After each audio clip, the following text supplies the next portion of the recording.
Olá, queridos, mais uma vez estamos aqui louvando e bendizendo o nome do Senhor, porque só o Senhor é digno de toda a honra, toda a glória e todo o nosso louvor. A você que faz parte do nosso canal, Palavra que Salva, Deus te abençoe, Deus te guarde, Deus te proteja, Deus esteja com você em todo o tempo. E que as misericórdias do Senhor, que elas se renovam a cada manhã, esteja na sua vida todos os dias. Que a presença do Senhor conforte a tua casa, o teu lar, teus filhos. E em tudo que você fizer no Senhor, seja grandemente abençoado e próspero. E você que está nos assistindo pela primeira vez e faz parte do nosso canal, ainda não faz parte do nosso canal, você está convidado, a partir de agora, sinta-se convidado. Se você quiser assistir aí, ou se inscrever no canal, você pode apertar aí o inscrever-se, pronto. Clica aí no botãozinho, está inscrito, não paga nada, é absolutamente grátis, Você pode fazer parte dessa família abençoada, tá bom? E dê o seu like no final aí para ajudar o pastor na divulgação e propagação desta palavra tão maravilhosa, tão real, tão viva e tão eficaz que é a palavra de Deus em nossas vidas, tá bem? Hoje nós vamos dar início a uma série porque nós estamos no mês de setembro, o mês amarelo, que é o mês com a temática do suicídio, E eu quero trazer aqui exatamente algumas reflexões da palavra sobre essa temática. Mas deixar bem claro para os irmãos que a ideia não é discutir se vai ou não para o céu, quem se matou, quem tirou sua própria vida e tal, nem fazer uma discussão teológica em cima disso. Não é o objetivo dessas mensagens.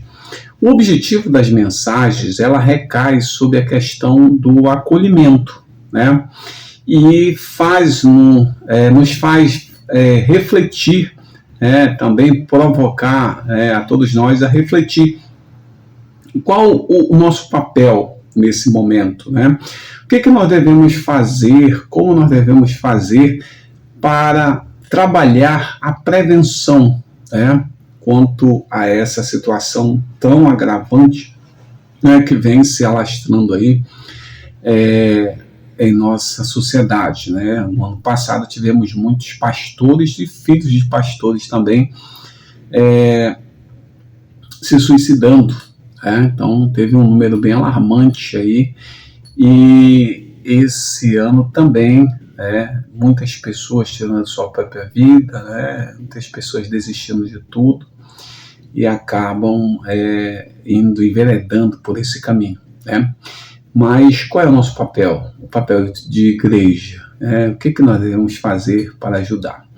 E nós vamos ver aqui algumas mensagens, mas eu quero começar com essa, que é em Atos, capítulo 16, verso 25 em diante, diz assim, Mais ou menos à meia-noite, Paulo e Silas estavam orando e cantando hinos a Deus, e os outros presos escutavam. De repente, o chão tremeu tanto que abalou os alicerces da cadeia. Naquele instante, todas as portas se abriram e as correntes que prendiam os presos se arrebentaram. Aí o carcereiro acordou. Quando viu que os portões da cadeia estavam abertos, pensou que os prisioneiros tinham fugido. Então puxou a espada e ia se matar. Mas Paulo gritou bem alto, não faça isso, todos nós estamos aqui. Aí o carcereiro pediu que trouxesse uma luz. Entrou depressa na cela e ajoelhou, tremendo aos pés de Paulo e Silas. Depois levou os dois para fora e perguntou, Senhores, o que devo fazer para ser salvo?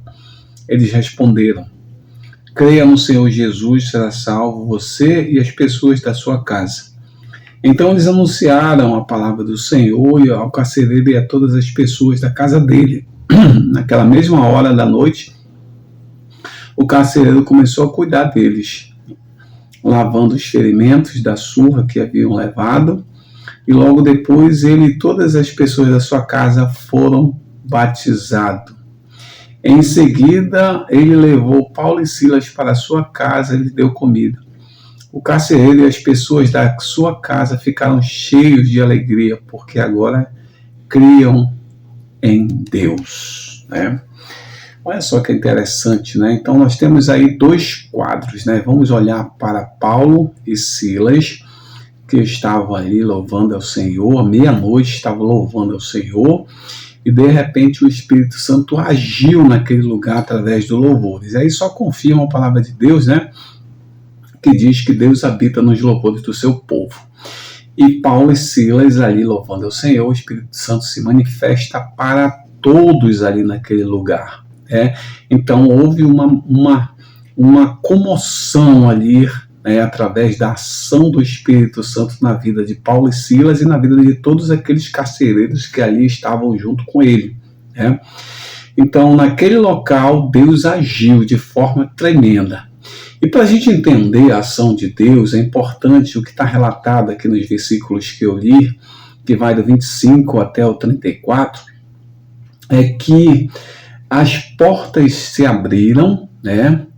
E aquilo que acorrentava ou aprisionava aqueles homens também se soltaram, né? Então o que aconteceu aí? Aconteceu lá da ação do mover do Espírito Santo foi tão maravilhosa, mas tão maravilhosa na vida daqueles homens, né? Que eles não saíram de lá, né? A perspectiva era um lugar inóspito, escuro, né? Um lugar sem um saneamento adequado, jogados ali naquela escuridão. E aí eles, qual era a tendência? A primeira oportunidade que tinha era fugir, né? Que é absolutamente a reação mais natural, mais esperada ali por eles. E o que aconteceu? O Espírito Santo moveu aquele lugar, que eles não saíram do lugar, estavam lá, né? Então foi algo tremendo. E o carcereiro estava meio que dormindo, e ele acorda vendo tudo aquilo, né? E quando ele percebe que estava tudo aberto, né? As portas estavam abertas, as correntes estavam quebradas, soltas, né? A primeira coisa que ele entende é: bom, vou tirar minha vida porque eu vou pagar por elas mesmas e não tem outra solução. Eu vou pegar a espada e tirar minha vida. Então, quando ele vai fazer isso, e ele ia fazer isso, né? Quando ele pensa e age da mesma forma, né? Paulo grita de lá: olha, não te faças nenhum mal, porque todos nós estamos aqui, ninguém fugiu. Isso aqui era uma manifestação do Espírito Santo que foi tão intensa, que todo mundo aqui reunido. E quando ele viu aquilo, ele caiu aos pés, né? Disse que ele ajoelhou-se tremendo aos pés de Paulo e Silas, porque ele entendeu que aquilo era algo sobrenatural que tinha acontecido ali, né? No mínimo sobrenatural, no entendimento desse homem. Mas é interessante aqui porque ele estava prestes a tirar a sua vida. E quando ele estava prestes a tirar a sua vida, Paulo grita, né? Não te faças nenhum mal, porque todos nós estamos aqui. Então Paulo, com essa fala que ele fez para o carcereiro ali, a Bíblia não diz o nome desse carcereiro, né? Evitou que ele tirasse a sua vida, né? E aí a gente pode olhar um pouquinho para esse tema do suicídio que o mês de setembro traz aí como alerta, como prevenção, né? Como acolhimento, como escuta, né? E eu utilizando uma frase que que eu criei, essa frase, né? Que diz assim: o silêncio acumula gritos, mas a escuta salva. Então, esse homem, ele deu ouvido ao que Paulo falou para ele, né? E disse assim: olha, não te faças nenhum mal, que nós estamos aqui. Não tire sua vida por causa disso, porque a forma com que você deve ter entendido talvez ficou meio distorcida, né? Não ficou bem compreendida que isso é uma ação de Deus, não uma ação humana. Então, você talvez esteja entendendo isso e compreendendo errado, e fazendo uma avaliação rápida, porque não te dá tempo de raciocinar, você toma logo a decisão de tirar a sua vida. Mas fique calmo, que nós estamos aqui e ninguém vai sair daqui, porque nós vamos cumprir aquilo que foi determinado para que nós cumpríssemos como pena. E aquilo foi tão confortante para ele, tão transformador na vida daquele homem, tão acolhedor na vida daquele homem, que ele caiu aos pés dos discípulos ali, caiu aos pés de Paulo e Silas e, tremendo, disse, o que eu faço, o que devo fazer para ser salvo? Então, às vezes, a gente fica pensando assim, poxa, mas eu preciso de um discurso bonito, eu preciso de uma técnica, eu preciso de uma metodologia, eu preciso de instrumentação, eu preciso de uma construção teórica para que eu possa fazer algo, por exemplo, nessas pessoas, porque eu não tenho muito conhecimento, então eu preciso me preparar bastante e tal. Não é exatamente isso. Uma fala sua pode ajudar. Aí uma primeira dica para você, uma fala sua pode ajudar. Por quê? Porque essas pessoas podem estar, naquele momento, desorientadas. Elas podem estar com a cognição dela distorcida com respeito à percepção delas, para elas mesmas, com respeito à percepção para com os outros, com respeito à percepção dela para o mundo. Então pode estar distorcida, e aí essa distorção causa nela o quê? Uma rapidez na ação, e essa rapidez na ação não a deixa pensar sobre algo, não a deixa refletir sobre o que tinha acontecido ali, age pelo impulso, impulsivamente, ele já ia tirar a espada e ia se matar. E aí as palavras confortantes de Paulo, não te faças nenhum mal, nós estamos aqui. Então você não está compreendendo, mas nós vamos te esclarecer que isso é Deus, e Ele está movendo esse lugar, Ele moveu esse lugar, e Ele pode mover a sua vida, Ele pode te restaurar. Não faça, não cometa nenhum mal, nenhuma violência para você mesmo, mas que você seja confortado por esse Espírito Santo que está aqui em nosso meio.